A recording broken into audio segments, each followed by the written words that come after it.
2012. február 11-én szombaton szimpátia demonstráció megrendezésére került sor a Bodrogközi Értelmiségi Fiatalok szervezésében. Előzményként a szervezők, az önkormányzatok és a Bodrogközi többcélú kistérségi társulás települései több alkalommal is megkeresték a következő szervek képviselőit személyesen és írásban is. A Közigazgatási és Igazságügyi Minisztériumban dr. Navracsics Tibor, miniszterelnök helyettes, közigazgatási és igazságügyi minisztert, dr. Szabó Erika, területi közigazgatásokért és választásokért felelős államtitkárt. A belügyminisztériumban dr. Pintér Sándor belügyminisztert és Tálai András önkormányzati államtitkárt. Megkeresték továbbá dr. Hörcsik Richárd Zemplén országgyűlési képviselőjét, Demeter Ervin, Borsod-Abaúj Zemplén megye kormányhivatalát vezető kormánymegbizottat, dr. Lázár János, Fidesz frakcióvezetőt, Hódmezővásárhely polgármesterét, dr. Mennyi Roland, Borsod-Abaúj Zemplén megyei közgyűlés elnökét, Gémesi Györgyöt, a Magyar Önkormányzatok Szövetségének elnökét és a Települési Önkormányzatok Országos Szövetségét.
politikamentes rendezvény célja, hogy a Bodrogköznek is legyen önálló járása.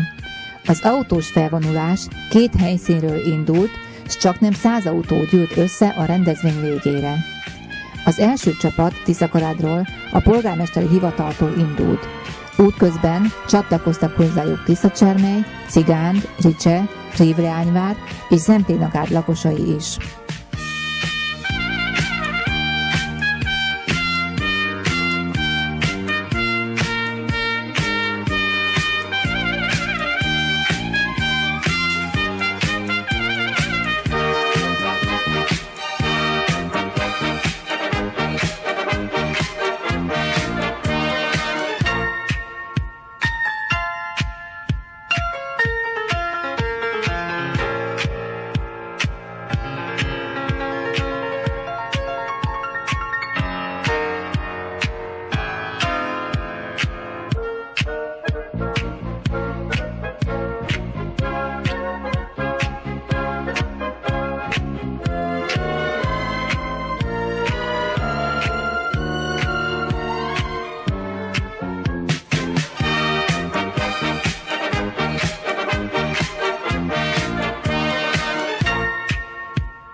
A második útvonal Felsőbereckiből indult, és Alsóberecki, Zsarótanya, Bodroghalom, Karcsa, Pácin, Nagyrozvágy, Kisrozvágy és Semjén érintésével érkeztek Rácacsékére.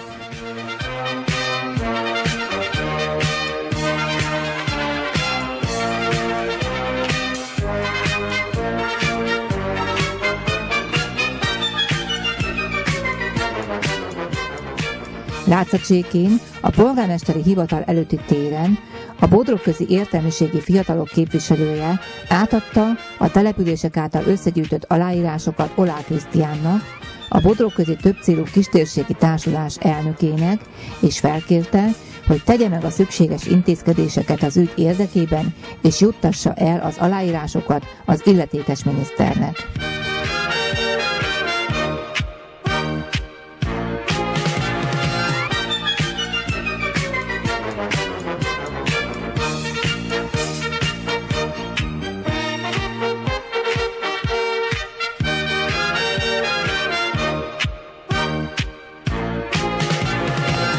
A mai megmozdulás szép példája a kistérségi települések összefogásának. Mi a mai esemény konkrét célja? Hát a mai eseménynek a konkrét célja, azt szeretnénk ezzel a megmozdulással, demonstrációval elérni, hogy a cigándi járás az létrejöjjön, mert valamilyen formában erről nagyon megfelejtkeztek, erről a Bodrogközi kistérségről, és ezt szeretnénk elérni, hogy legyen járásunk. Polgármester úr véleménye szerint ennek a mai napnak milyen jelentősége lesz majd a későbbi döntésre? Hát remélem, hogy komoly jelentősége lesz, és nagy nyomatékot fog adni a parlamentbe levő embereknek, akik döntéshozatalt hozzák meg. Hát remélem, hogy azért itten több száz ember azért ez nyomatékot fog itt azért alatba vetni, hogy azért megfontolják ezt a döntést, hogy jól döntsenek. Hány település képviselteti most magát? Most 17 település képviselteti magát. Hát itten a Bodrogközi értelmiségi fiataloknak a szervezésébe jön létre ez a demonstráció. Olá Krisztián kistérségi elnök úrnak szeretnénk átadni egy petúciót, és a Bodrogköz lakosainak az aláírását szeretnénk átadni a mai nap ezt. És mikorra várható valamiféle döntés majd ebben az ügyben a kormány részéről természetesen? Hát reméljük, hogy minél hamarabb, mert az utolsó tudomásom szerint most jelen pillanat még ez a cigándi kistérségnek a járás kialakításával kapcsolatosan még nyitva van ez a lehetőség.